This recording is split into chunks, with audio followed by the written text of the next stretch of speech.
سلام بنات الميمات الغاليات كدايرين لاباس عليكم، كنتمنى تكونوا بخير وبصحة جيدة يا ربي، ولقاكم هذا الفيديو باحسن الاحوال يا رب. اجي ونوجدوا انا وياكم هذا الخير هذا، واحد الطريقه ديال السفه كتجي ما شاء الله غزاله حبه حبه البنات، ما كتعجنش ما والو، وسهله مهله دغيا دغيا كتوجد. بقاو معايا نشوفوا المقادير وطريقه التحضير.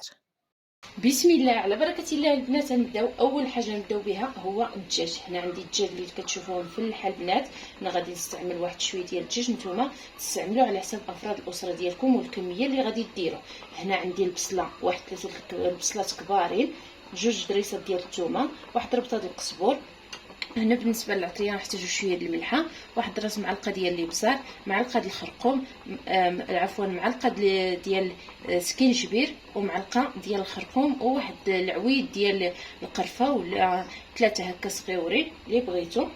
هنايا عندي واحد شويه ديال الماء في الزعفران، وعندي هنا 4 كاس ديال الزيت المائده، غير 4 كاس البنات، ما كاملش نص كاس.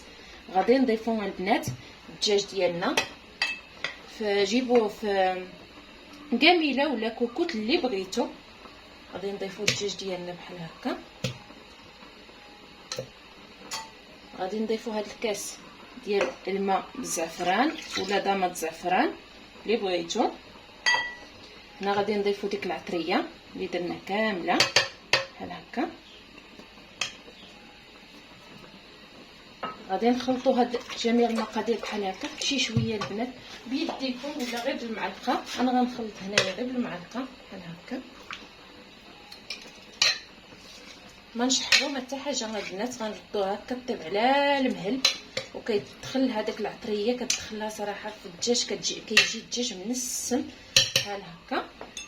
غادي نضيفوا هاد 2 ديال الدريسات ديال الثومه، كوهما البنات ضروري كوهم ولا ديروهم في الاله ديال الثومه بحال هكا. ندير 2 كبارين.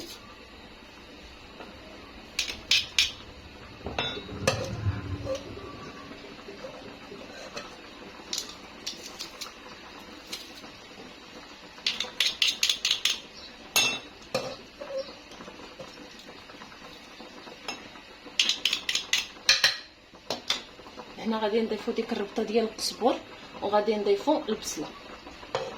تنضيفو كلشي في دقه وحده البنات، وكنخليوه يطيب على المهل. بغيتو تسدو عليه في كوكوت سدو عليه، ما بغيتوش تسدو عليه خليوه يطيب. انا ما غاديش نسد عليه، غنخليه يطيب على المهل، حيت ما كيعجبنيش نسد على الحاجه في الكوكوت. الا سديت عليه الا هو تكون ما كطيبش، ولا كنكون زربانه ولا مزيره بزاف. صافي بحال هكا غادي نخليه انا البنات، نخليه يطيب على المهل بحال هكا. وقطعوا البصله ديالكم تكون دقيقه. هنا غادي نضيفوا داك الربيع ديال الكاس ديال الزيت بحال هكا، ونخليوه يطيب داك الدجاج غير داك الكاس ديال الماء الزعفران اللي درنا والماء ديال البصله وصافي.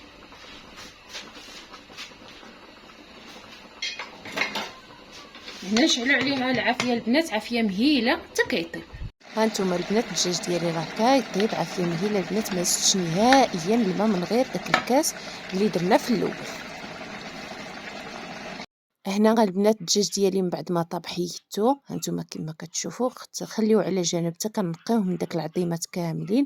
وهنا المريقه ديالي راه مازال فيها المرقه البنات، كنحيدو دوك العويدات ديال القرفه، ونديرو واحد راس المعلقه ديال القرفه، ونضيفو واحد الطريف ديال السكر بحال هكا ولا سنيده اللي كتحبوا، وتخليوها تنشف شويه من ديك الماء.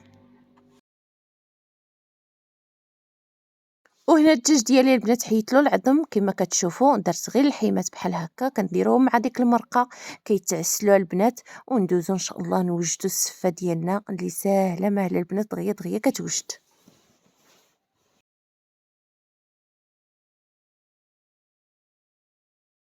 هنا البنات عندي كيلو ديال السفه كما كتشوفوا غزاله ما شاء الله، شريتها بالعبار البنات.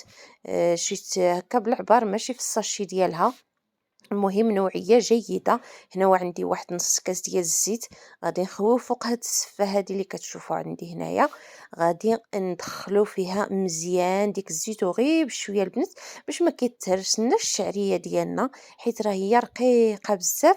الا خلطناها بيدينا بركنا عليها بزاف راه كتهرس وما كتبقاش في الفورمه ديالها نهائيا. كندخلو فيها الزيت ولكن غير بشويه بحال هكا كامله، لبسوا لهذيك الزيت مزيان مزيان مزيان باش ما كتعجنش. هذا هو السر باش ما كتعجنكمش السفه ديالكم. الا تلبسات في الزيت مزيان راه ما غتعجنش نهائيا البنات.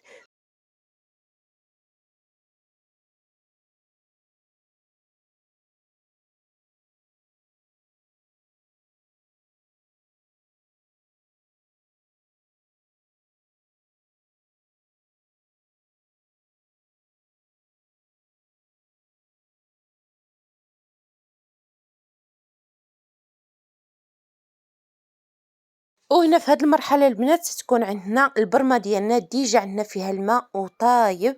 غادي نحتاجو كسكاس بحال هكا البنات نضيفو فيه الشعريه ديالنا ديال السفه كما كتشوفوا على هاد الشكل، ونخليوها طيب نص ساعه البنات على حسب العافيه اللي غادي ديروا لها، ما مجهده ما ناقصه، متوسطه البنات وصافي.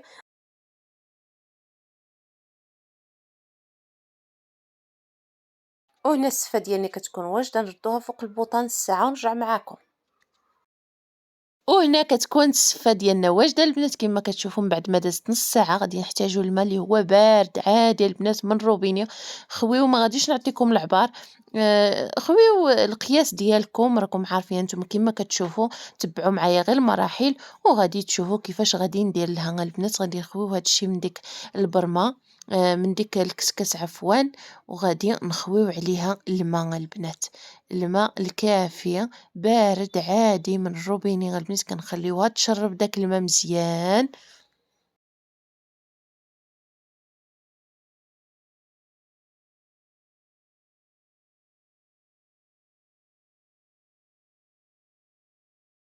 وهنا كنجيب واحد المعلقه بحال هكا حيت كتكون سخونه البنات، نحاولوا ما امكن نلبسوا ليها داك الماء مزيان باش كطيب معنا غير في داك السخونيه ديالها. وداك الماء اللي كيكون دافئ البنات، راه الحراره الجو سخون ما نحتاجوش الماء نديروا لها الماء سخون نهائيا.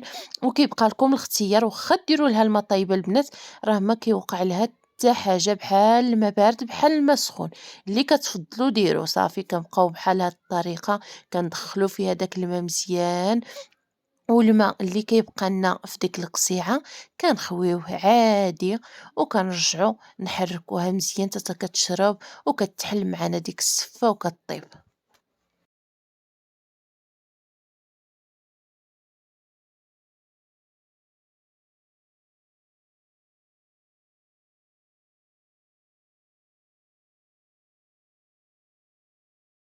وهنا البنات داك الماء اللي كيكون عندي زايد في السفه ديالي كما كتشوفوا في القصعه حيدته كامله البنات، ما بقى حتى حاجه.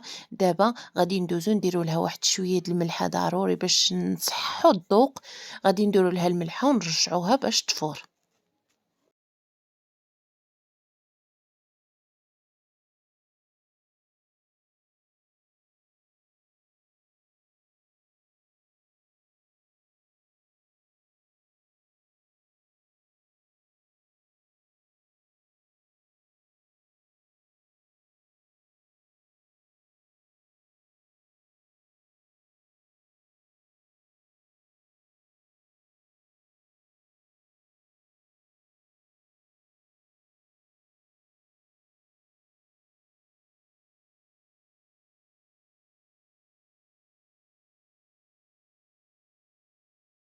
هنا البنات غنخليوها 20 دقيقه تفور ونرجع معكم. وهذه البنات كتكون التفويره الاخيره غادي نديروها للشعريه ديالنا. غادي نحيدو هادشي اللي كتبقى هنا،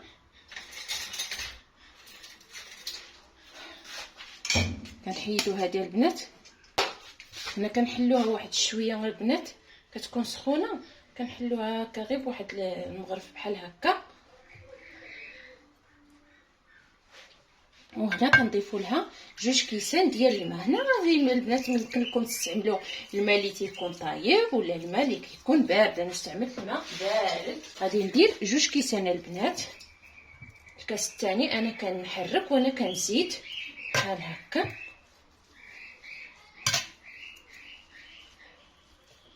المرحله الاولى ملي كنديروا الماء كديروا البنات الكميه اللي غادي ديروا في الشعريه ديالكم. واخا كيبقى لكم الماء في القصيعه حيدوا داك الماء ورجعوا الشعريه ديالكم تفور، ما كيوقع لها حتى حاجه البنات.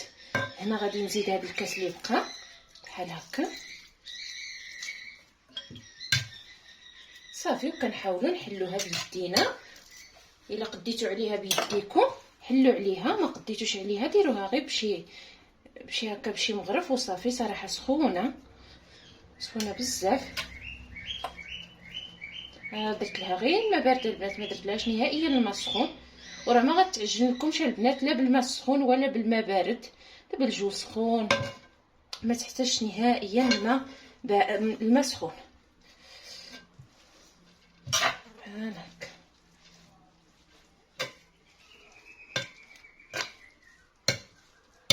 كنحركوها مزيان البنات باش تشرب داك الماء اللي كنديروا لها. صراحه ما كتعجن ما والو البنات، كتجي غزاله ما شاء الله. راه ما قديتش نقيسها صراحه بيدي باش نوريكم حيت سخونه.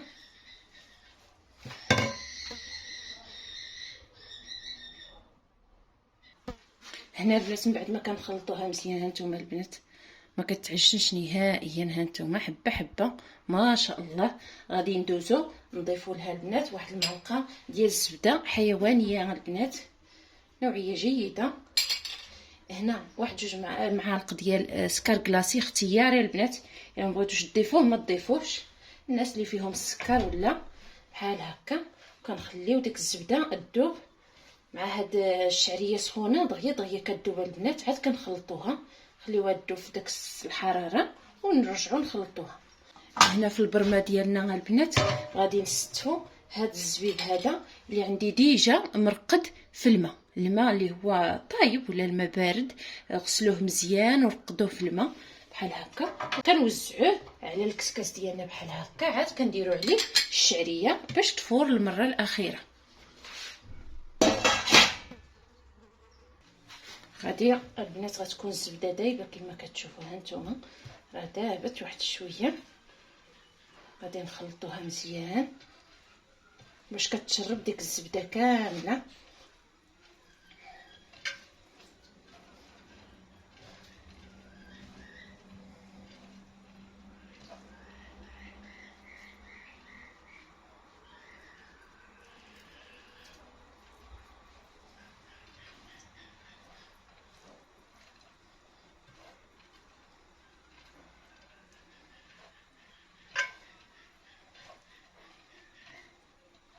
شكون اللي عندها الحراره في مدينتها تشرفنا.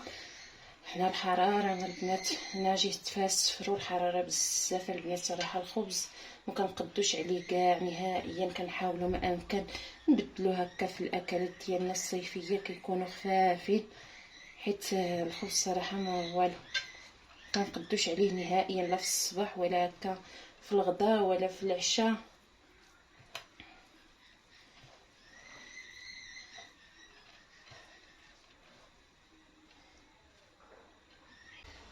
وهنا البنات غادي نردو الشعريه ديالنا في الكسكاس بحال هكا. ما تعجنات ما والو البنات هانتوما كما كتشوفوا حبه حبه غزاله. هذه هي التفويره الاخيره باش نقدموا ان شاء الله الطبق ديالنا.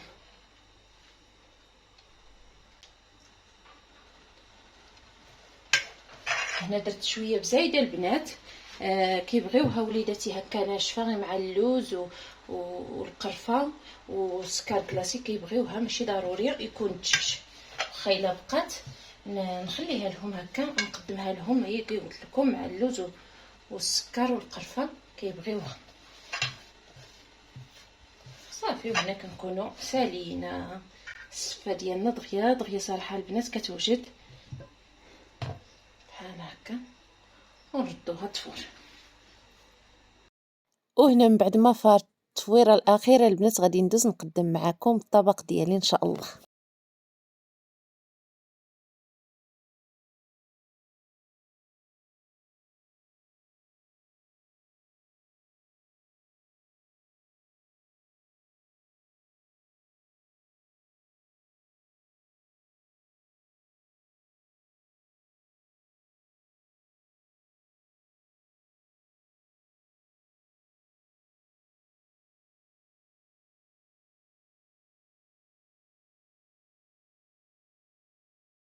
هنا غادي نديرو الطبقة ديال الشعرية البنات، ونديرو الطبقة ديال الدجاج ديالنا والمريقة اللي شاركت معاكم، ونديرو الطبقة ديال الشعرية، ونذوقوا بداك الشي اللي متوفر عندكم في الدار وعلى حسب الذوق ديالكم.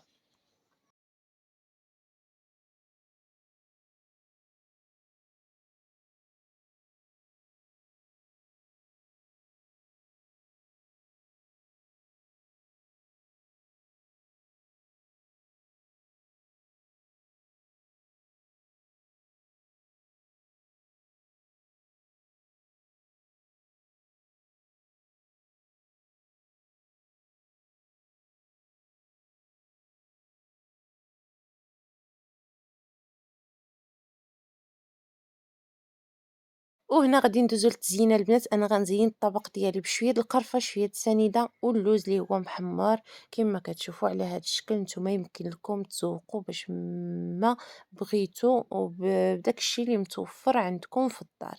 تقدروا ديروا مشمش مجفف، تقدروا ديروا الكاوكاو، اللي بغيتو البنات اللي متوفر عندكم ديروا. صراحه كتجي هاد الصفه غزاله ما شاء الله. الحمد لله كنتمنى تجربوا الوصفه، صراحه عندي معتمده ودائما كنديرها.